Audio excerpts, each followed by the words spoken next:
সুপ্রিয় কৃষি বন্ধু ভাই ও বোনেরা, দেখেন আমার করলা গাছের বর্তমান অবস্থা এবং কীরকম করলা আসছে। করলাগুলো ঝুলতে শুরু করছে, গাছগুলো সবে মাচায় আসে। তো দেখেন, এখন আমি গাছগুলোতে ইউরিয়া সার দেব। তো এই যে দেখেন, তো আমি ইউরিয়া সার আসলে কীভাবে ইউরিয়া সারটা দেই সম্পর্কে আপনাদের সাথে বিস্তারিত আলাপ করব। তো ইউরিয়া সার গাছে দেওয়ার বেশ কিছু নিয়ম আছে। আমরা ওই নিয়মগুলো মেনে যদি গাছে ইউরিয়া সার দিই তাহলে গাছের কন্ডিশন এবং অবস্থা ভালো থাকবে এবং প্রচুর পরিমাণে ফলন ধরবে। তো ইউরিয়া সার আসলে বেশি প্রয়োগ করবেন না, আমি একটা কথা সবসময়ই বলি। কারণ ইউরিয়া সার বেশি প্রয়োগ করলে গাছের যে আয়ুষ্কাল, যে স্থায়িত্ব, যে দীর্ঘতা তা কিন্তু কমে আসে। তো আসলে আমি আপনাদেরকে এখন দেখাবো আমি কীভাবে ইউরিয়া সার দিই। তো ইউরিয়া সার দেওয়ার জন্য বেশ কিছু নিয়ম আছে।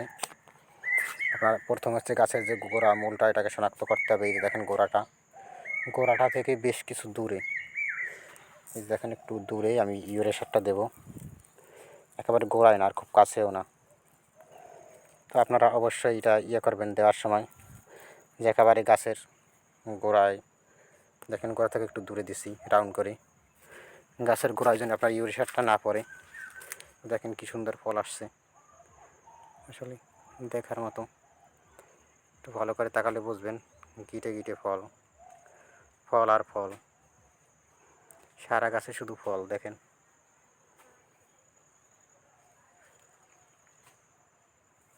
তো ঠিক আছে, দেখি এরপরও এভাবে দেবেন।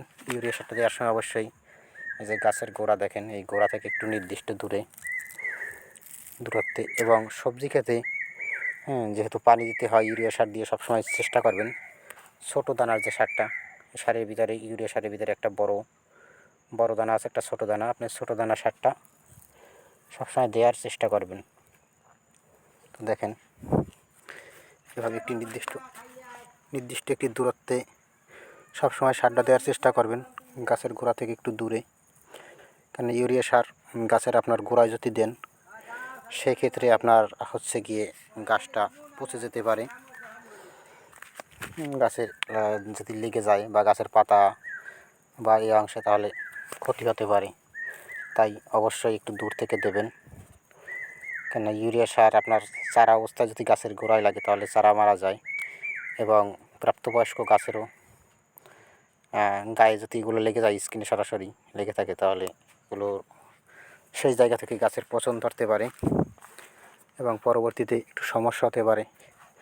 এবং আমি একটা কথা বারবার বলি যে ইউরিয়া সার অধিক পরিমাণে ব্যবহার করবেন না, কারণ ইউরিয়া সার খুব দ্রুত কাজ করে এবং গাছের এটা হচ্ছে লতানো যে সবজি, এগুলোর জন্য ইউরিয়া সার ভালো। কিন্তু আপনার যে সবজিগুলো হচ্ছে শস্য জাতীয়, দানা জাতীয় ফসল, এগুলোতে কখনোই ইউরিয়া সার ব্যবহার করা যাবে না। যেহেতু করলা একটি লতা জাতীয় ফসল, এছাড়াও লাউ, কুমড়ো, এই ধরনের লতা জাতীয় যে ফসলগুলো আছে, এগুলো ইউরিয়া সার ব্যবহার করা যাবে, তবে অতিরিক্ত না। অতিরিক্ত করলে আপনার গাছের যে আয়ুষ্কাল, গাছ বাঁচবে কম এবং ফল কম আসবে এবং স্ত্রী ফুল বেশি আসবে এবং গাছ গাঢ় সবুজ ও শক্তিশালী থাকবে। তাই ইউরিয়া সার ব্যবহারের পূর্বে অবশ্য ভালো করেই জেনে নেবেন, জেনে বুঝে ইউরিয়া সার দেবেন। এবং কৃষিকাজ করতে হলে আপনার প্রতিটি পদক্ষেপ নেওয়ার আগে আপনাকে অবশ্যই ভালো করে জানতে হবে, বুঝতে হবে। বাংলাদেশের কৃষি একটি অপার সম্ভাবনাময় কাজ এবং এটি সবথেকে প্রাচীনকাল থেকে কৃষিকাজের এখনও বিলুপ্ত ঘটেনি এবং ভবিষ্যতে এর আরও সম্প্রসার ঘটবে। তো দেখেন গাছগুলোর গ্রোথ কন্ডিশন অবস্থা দেখেন, সবগুলোই মোটামুটি মাচায় সবে উঠছে, সব কিছুই ভালো আছে। তো দেখেন এভাবে আমি সারগুলো দেব এবং আমার করলা চাষের যে প্রতিটি ধাপ বাই ধাপ যে ভিডিও আকারে আপনাদের সামনে আমি উপস্থাপন করব, যে এখান থেকে আমি লাভবান হই নাকি আমার লস হয়। এবং করলার বিভিন্ন রোগ, যেরকম এই গাছটাকে দেখেন, এই গাছটাকে কিন্তু কুকরি রোগে আক্রমণ করেছিল, যেহেতু প্রচণ্ড শীত, এবং পরবর্তীতে কিন্তু সেই রোগটি রিকভার হচ্ছে। দেখেন আমি কুকরি রোগ সম্পর্কে একটা ভিডিও দেব। কুকরি রোগ সম্পর্কে আপনার করলা ক্ষেত এবং এই লতা জাতীয় ক্ষেতকে কীভাবে রক্ষা করবেন, কী ওষুধ ব্যবহার করবেন। আমি কিন্তু গাছটাকে ফেলে দিই নাই। দেখেন কুকরি রোগ হওয়ার পরে এটাকে আমি রিকভার করছি। এটা আমার পরীক্ষামূলকভাবে ছিল এবং গাছটার বর্তমানে যে দেখেন শতভাগ সেইফই আছে এবং গ্রোথ কন্ডিশনও স্বাভাবিকই ফিরে আসছে। তো আমি এ সম্পর্কে একটি ভিডিও দেব। তো ইউরিয়া সার দেওয়ার পরে এর পরবর্তী কাজে আপনাকে প্রচুর পরিমাণে পানি দিতে হবে গাছে। তো সেই পানি দেওয়ার বিশেষ কিছু নিয়ম আছে। আমি সেই নিয়ম এই ভিডিওর সাথে আপনাদেরকে দেখাবো শেষাংশে। তো আমার চ্যানেলটি সাবস্ক্রাইব করবেন। তো আমি পানি দেওয়ার টাইমে আপনাদেরকে দেখাচ্ছি আসলে কীভাবে পানি দেওয়ার, কোন নিয়মে পানি দিলে ইউরিয়া সার শতভাগ কাজ করবে। তো বন্ধুরা দেখেন আমার ইউরিয়া সার প্রয়োগ শেষ। এখন আমি করলা গাছগুলোতে পানি দেব। তো আমি করলা গাছগুলোতে কীভাবে পানি দিই, কোন পদ্ধতিতে পানি দিই আপনাদেরকে দেখাবো। তো দেখেন আমার এদিকে ছোটো একটা মাঠ পাম্প ফিট করা আছে। আমার একটা জোয়ার ভাটার প্লাবিত অঞ্চল। এই যে দেখেন এখন ভাটা হচ্ছে। তো আমি এই ব্যাটারিটার সাহায্যে আসলে আমার মাঠ পাম্পটা চালাবো। তো দেখেন আমি লাইনটি দিচ্ছি মোটরের। তো আমার মোটরের লাইনটি দিয়ে অটোমেটিক শেষ। তো পানি যাচ্ছে। তো চলেন আমি আপনাদেরকে দেখাবো আসলে। এই দেখেন আসলে আমার পানিটা এটা কত দূর যায় এই মোটরের মাধ্যমে এবং কিভাবে পানিটা আমি দিই।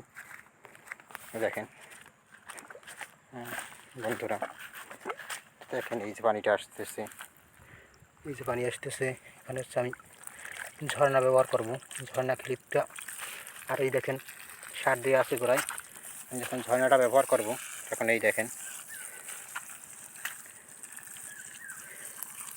এই যে আসলে সার প্রয়োগের পরে গাছে পানি দেওয়া উচিত প্রচুর পরিমাণে। দেখেন আসলে আমি কীভাবে পানিটা দিচ্ছি।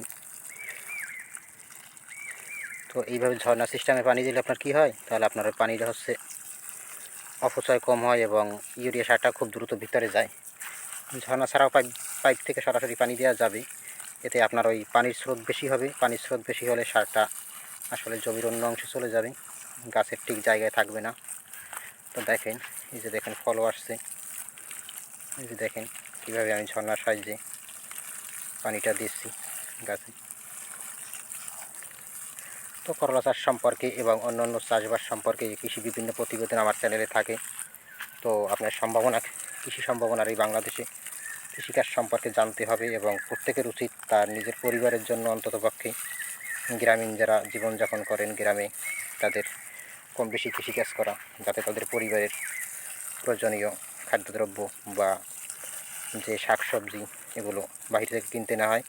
তাই কৃষি সম্পর্কে সবাইকে জানতে হবে এবং কৃষিতে আসলে আগামীতে যে শিক্ষিত যে বেকারেরা যারা এখন দেশের বোঝা হয়ে আছে, এই বেকারেরা যদি আপনার কৃষিকাজে আসে তাহলে দেশের কৃষিখাত সমৃদ্ধ হবে এবং ভবিষ্যতে বাংলাদেশ একটি কৃষি নির্ভরশীল দেশ, স্বয়ংসম্পূর্ণ দেশে পরিণত হবে। তো সকলকে ধন্যবাদ জানিয়ে শেষ করছি। আমার চ্যানেলটি সাবস্ক্রাইব করবেন প্রতিটি ভিডিও ধাপ বাই ধাপ পেতে। তো সকলকে ধন্যবাদ।